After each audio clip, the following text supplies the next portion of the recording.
Magandang araw mga kaibigan. Bigyan natin ngayon ng opinion reaction itong article ng Manila Standard, published August 5 by Ram Soperable. BP Sara Duterte case up for debates on August 6 impeachment court. Yan, tuloy-tuloy na talaga, wala nang makakapigil. The Senate is expected to push through with debates on the impeachment proceedings against VP Sara Duterte on August 6, despite a pending motion for reconsideration filed with the Supreme Court. Ang iba dyan umaasa o humihiling na pwede ba hintayin muna natin yung desisyon ng Korte Suprema sa motion for reconsideration ng Kamara. Huwag muna nating pagbotohan. Yan, nagmamakawa sila. Ang impeachment court, through their spokesperson sa Attorney Tungol, wala nang makakapigil. Kaya sigurado iiyak na sila. Sino yung sila? Yung 4 o 5 na gustong-gustong matuloy ang impeachment trial. Senate Impeachment Court spokesperson Reginald Tongol on Tuesday said lawmakers are preparing for the plenary debates and may tackle a range of legal questions raised in their caucus. Sabi ng spokesperson, one of that is the question whether or not they should convene as an impeachment court or this Senate plenary will be able to vote on that, he said during the interview. O ano, iba yung makonvene ang impeachment court, iba yung plenary. Kasi kung plenary, parang legislative work, kung plenary.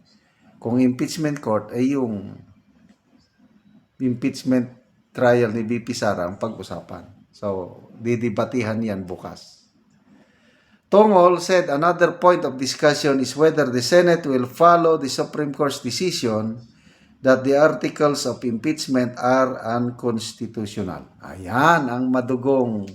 Yan ang hihintayin natin kasi kung totoo yung sinasabi ni Senator Jinggoy, Senator Bato, na 19 to 20 senators ay gustong sundin, gustong irespeto ang desisyon ng Supreme Court na unconstitutional yung impeachment case, ibig sabihin, patay na.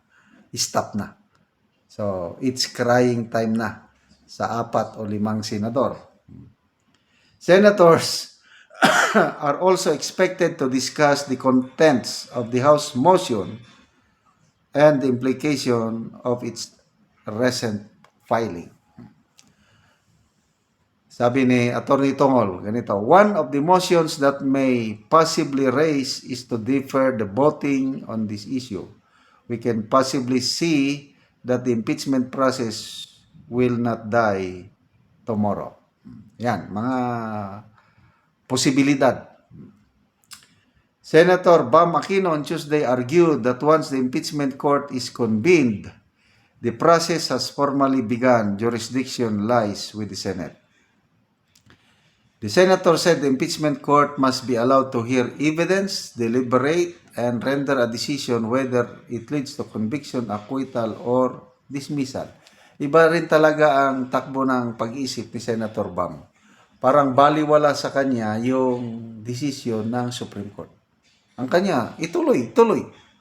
Ganon talaga ang kanyang pag-iisip, ituloy. Sabi niya, my position is to convene the impeachment court and let it decide. Some of our colleagues don't want the impeachment court to convene. They want it dismissed outright. Yeah, yan ang tama. Kasi nga, nagsalita na ang Supreme Court. Bakit ibaliwala nyo ang desisyon ng Supreme Court?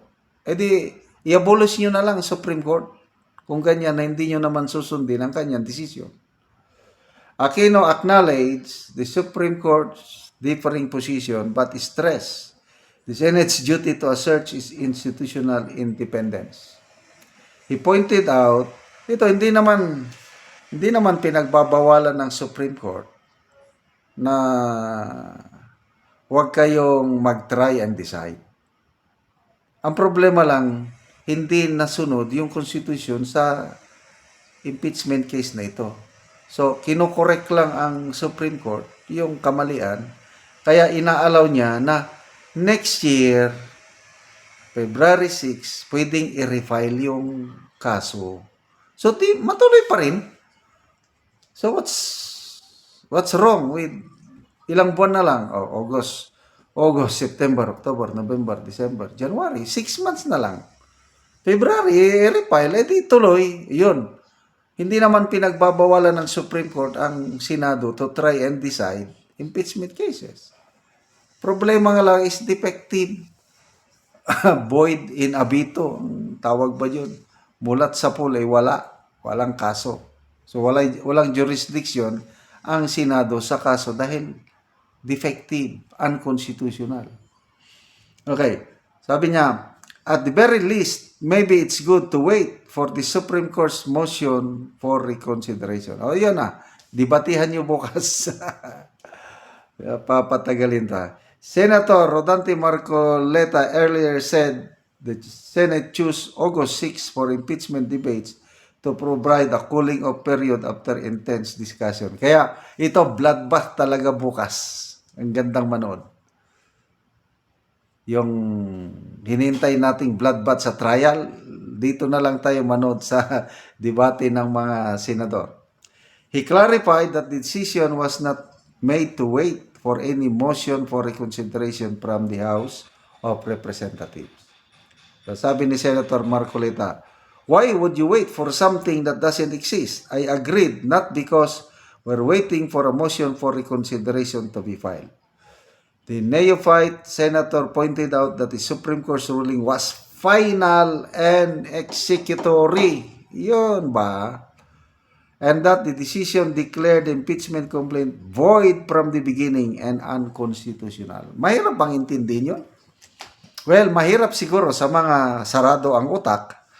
Yung ang tanging layunin na lang is matanggal nila sa pwesto si VP Sara para hindi siya makatakbong presidente sa 2028. Talagang wala na tayong magagawa kung yung ganong pag-iisip nakasentro sa ambisyon nila sa 2028. So, good luck.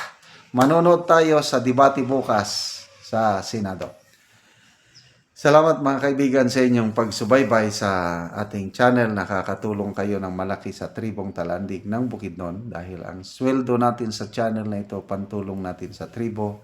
Namimigay tayo ngayon ng mga yero at pako para makapagpatayo naman ng mas maayos na tirahan ang tribong Talandig. Panoorin niyo ang video na ito. Ano pwede naman yung kahit yung tampo doon.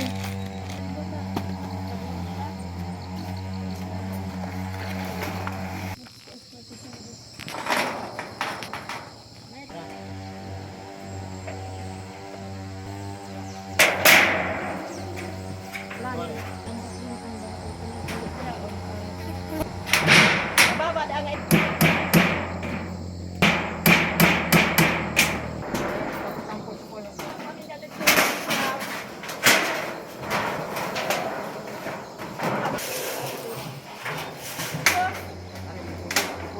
Og karon nindot tagid ka tan-awon ang balay ilang ante. So ila na gyud na atop ang gihatag sila nga yero.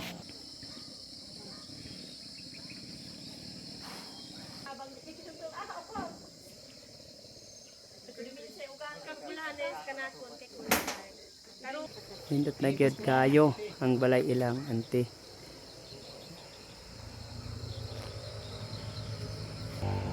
Salamat kaayo sir sa imong pagtabang labi na sa Ginoo nga gigiyahan ka sa Ginoo nga motabang ka. Sir, salamat kaayo kay daghan pa kaayong nanginahanglan sa amoa.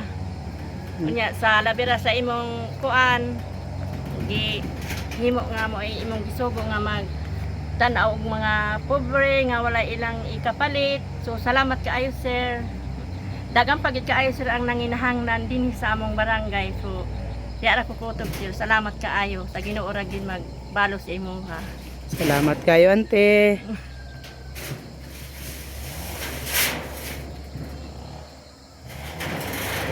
At sa iyo na no sa sila sa mamaya. Yan na ikuan ang